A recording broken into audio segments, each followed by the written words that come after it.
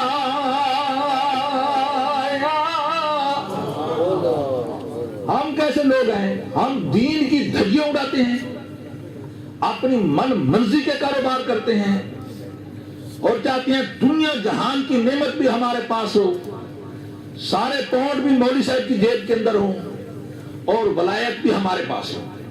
میاں صاحب فرماتے ہیں خواجہ اویس کرنی کو دیکھ اور حضرت بلال کی سیرت کو دیکھ کہ کس طرح اپنے مالک و خالق کو اور اپنے محبوب آقا کو راضی کیا ہے. تو اب میں دعوت خطاب دیتا ہوں سید السادات حضرت علامہ سید امانت حسین شاہ صاحب جو آتے ہیں اور اپنے نورانی واز سے ہمارے قلوب کو منور فرماتے ہیں. نعرہ تکبیر، نعرہ رسالت. شاہ صاحب سے بھی میں عرض کروں گا کہ میسج تھوڑے ہیں، میسج شاہ صاحب سمجھ گئے.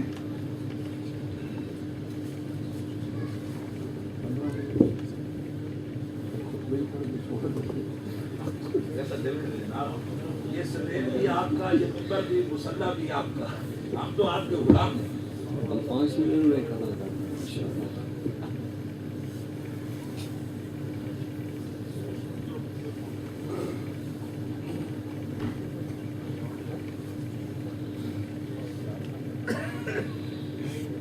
نحمده ونصلي على رسوله الكريم.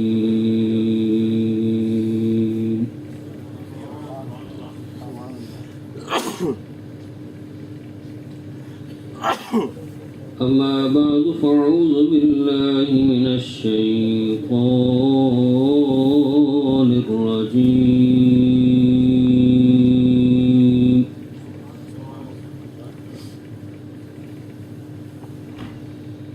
بسم الله الرحمن الرحيم.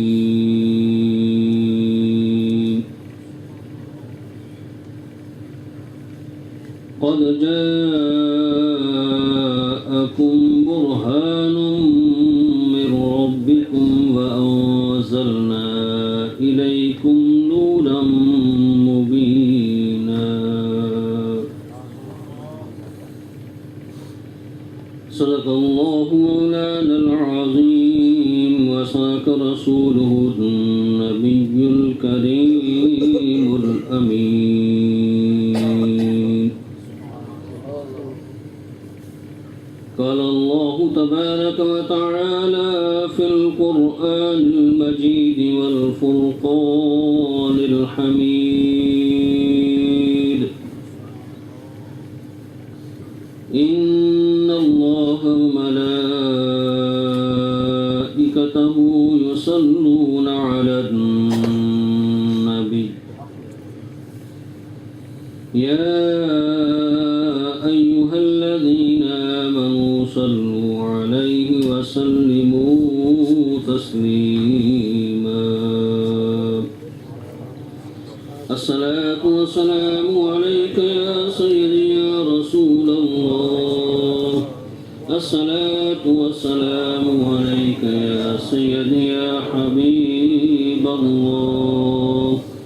الصلاة والسلام عليك يا سيدي يا نبي الله وعلى آلك وأصحابك يا سيدي يا نور الله.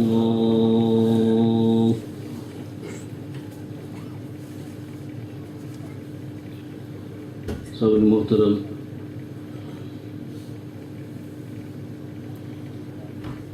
آج کی اس نورانی مجلس میں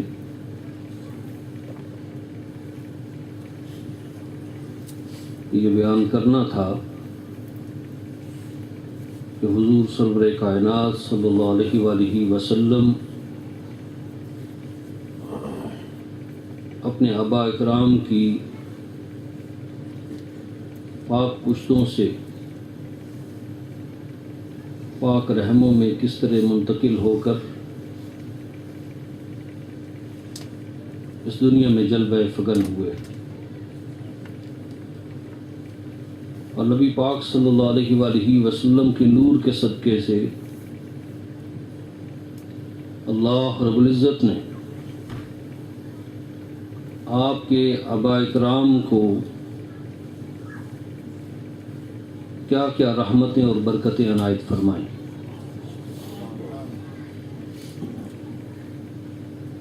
نبی پاک صلی اللہ علیہ وآلہ وسلم کا یہ جو سیرت کا موضوع ہے یہ بہت لمبا ہے۔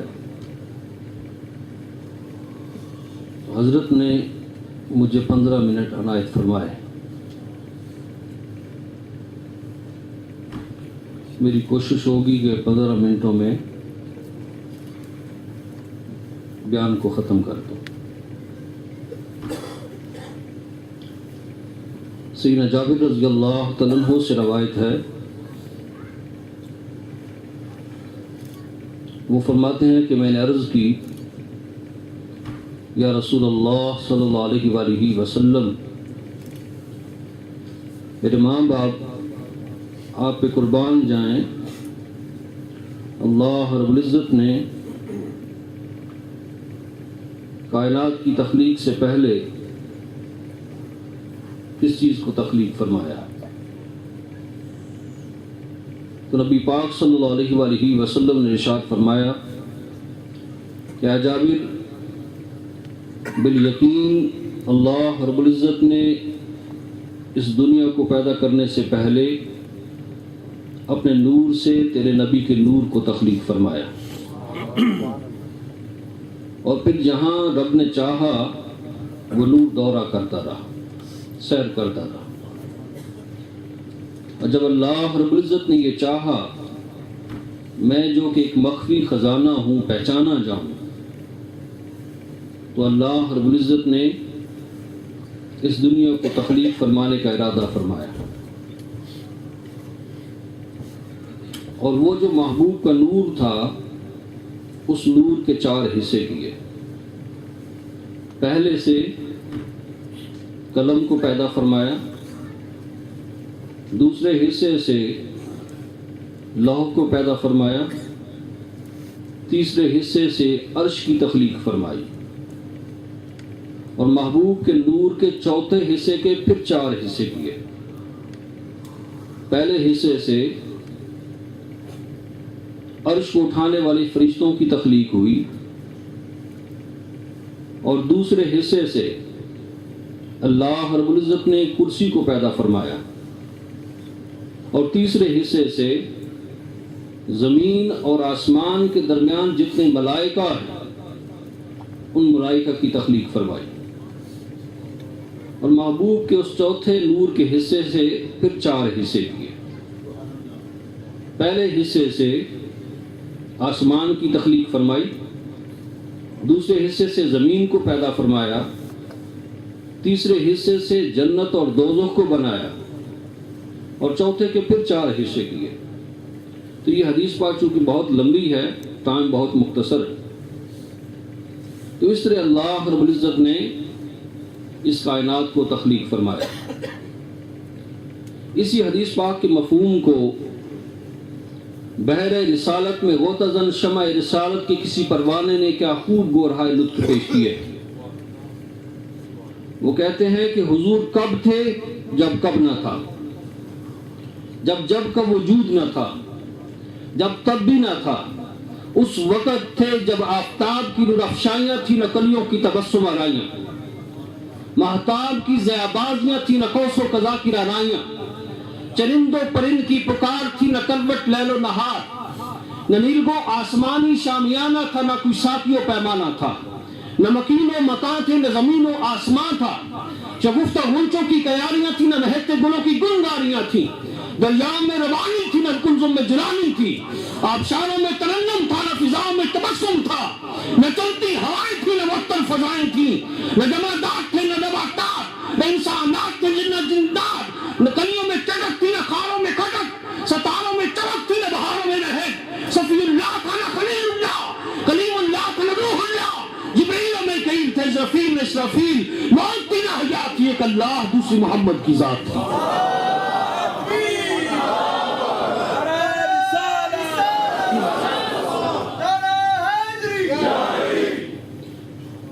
خلق کرنے والا تھا، یہ خلق ہونے والا تھا۔ وہ صانع تھا، یہ اس کی صنعت بنا۔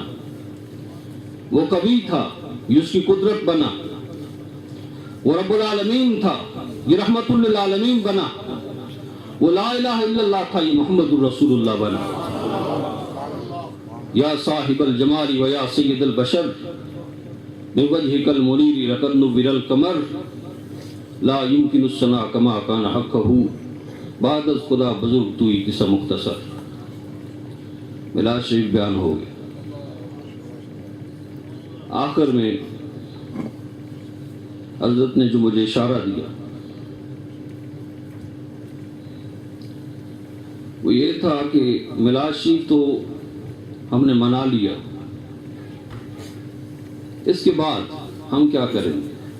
درود و سلام ہوگا، لنگر ہوگا، لنگر کھا کے گھر میں سو جائیں۔ ہو سکتا ہے فجر کی نماز میں اللہ کے گھر میں نہ آ سکے۔ کیا یہ میلاد؟ یہ چند گھڑیاں ہم میلاد منا لیتے ہیں، اس کا جو ثواب یقیناً ہے، لیکن میلاد سنت الہیہ، سنت انبیاء اکرام علیہم الصلوۃ والسلام اور فرشتوں کی، صحابہ کی سنت ہے، مستحب ہے۔ نماز فرض ہے۔ کیا ہم 5 وقت کی نماز پڑھتے ہیں؟ کیا ہم قرآن مجید فرقان حمید کی روزانہ تلاوت کرتے ہیں؟ کیا ہر لمحہ، ہر آن، ہر گھڑی ہم دل میں محبت الہی، محبت رسول صلی اللہ علیہ وآلہ وسلم کی شمع کو روشن کیے ہوئے ہیں؟ کیا ہر وقت ہمارا دل خدا کی یاد سے سرشار رہتا ہے؟ اگر نہیں تو پھر ہم کیسے غلام ہیں محبوب کے؟ ہم نعرے تو بہت اونچی آواز میں مارتے ہیں غلامی رسول میں، موت بھی قبول ہے، جو ہو نہ عشق مصطفیٰ تو زندگی فضول ہے۔ لیکن کیا ہم نے غلامی کے مفہوم کو سمجھا؟ کیا ہم نے نبی پاک صلی اللہ علیہ وآلہ وسلم کے ساتھ عشق کے مفہوم کو سمجھا؟ اگر غلامی کے مفہوم کو سمجھنا ہے، عشق کے مفہوم کو سمجھنا ہے، تو پھر صدیق اکبر رضی اللہ عنہ کی سیرت کا مطالعہ کرو۔ یہ وہی غلامی تھی جس نے صدیق کو، ابو بکر رضی اللہ عنہ کو صدیق کا لقب عنایت فرمایا۔ یہ وہی محبوب کی غلامی تھی جس نے عمر رضی اللہ عنہ کے سر پر عدالت کا تاج پہنایا۔ یہ وہی محبوب کی غلامی تھی جس نے عثمان غنی رضی اللہ عنہ کو شرم و حیا کا پیکر بنایا۔ یہ وہی محبوب کی غلامی تھی جس نے علی رضی اللہ عنہ کو شیر خدا بنایا۔ حضرت عباس رضی اللہ عنہ فرماتے ہیں کہ ہم آقا کی غلامی سے پہلے اونٹ چلایا کرتے تھے۔ دنیا جہاں والوں دیکھ لو، محبوب کی غلامی نے ہمیں زمانے بھر کا شہنشاہ بنا دیا ہے۔ جو کرنی ہے جہانگیری محمد کی غلامی کر، جو کرنی ہے جہانگیری محمد کی غلامی کر، عرب کا تاج سر پہ رکھ، خدا بندے عجم ہو جا۔ علماء حق اہل سنت و جماعت۔ آج ہم نے یہ دل جو خدا کا گھر تھا، جس میں خدا اور اس کے رسول صلی اللہ علیہ وآلہ وسلم کی محبت کی شمع روشن ہونا تھی، اس میں دنیا کی محبت کو جگہ دے دی۔ اس میں دنیا کے مال و متاع کی محبت کی شمع کو روشن کر لیا، اور اپنے زندگی کی قیمتی سانسوں کو ہم ضائع کرتے چلے جا رہے ہیں۔ اللہ رب العزت نے قرآن مجید فرقان حمید میں ارشاد فرمایا، یا ایھا الذین آمنوا لا تلہکم اموالکم ولا اولادکم عن ذکر اللہ۔ اے ایمان والو، کہیں تمہارے مال اور اولاد تمہیں اللہ کے ذکر سے غافل نہ کر دیں، اور اگر تم نے ایسا کر دیا تو تم لوگ خسارہ پانے والوں میں سے ہو جاؤ گے۔ کیا آج ہمارے مال نے، ہماری اولاد کی خواہشات نے ہمیں خدا کے ذکر سے غافل نہیں کر دیا؟ کیا آج نماز کے وقت یہاں پر نمازیں مسجدیں فل ہوتی ہیں؟ کیا ہم قرآن و سنت پہ عمل کر رہے ہیں؟ کیا ہم ایوری ڈے قرآن مجید فرقان حمید کی تلاوت کرتے ہیں؟ کیا ہم نے ہر وقت خدا کی یاد کو اپنے دل میں بسایا؟ بہو سرکار تو فرماتے ہیں، جو دم غافل سو دم کافر، سن مرشد نے پڑھایا ہوں، سنیا سخن گیاں کھل اکھیں، اسا چت مولا ول لایا ہوں، کیتی جان حوالے رب دے، اسا ایسا عشق کمایا ہوں، مرن تو اگے مر گئے باہو تا مطلب نو پایا ہوں۔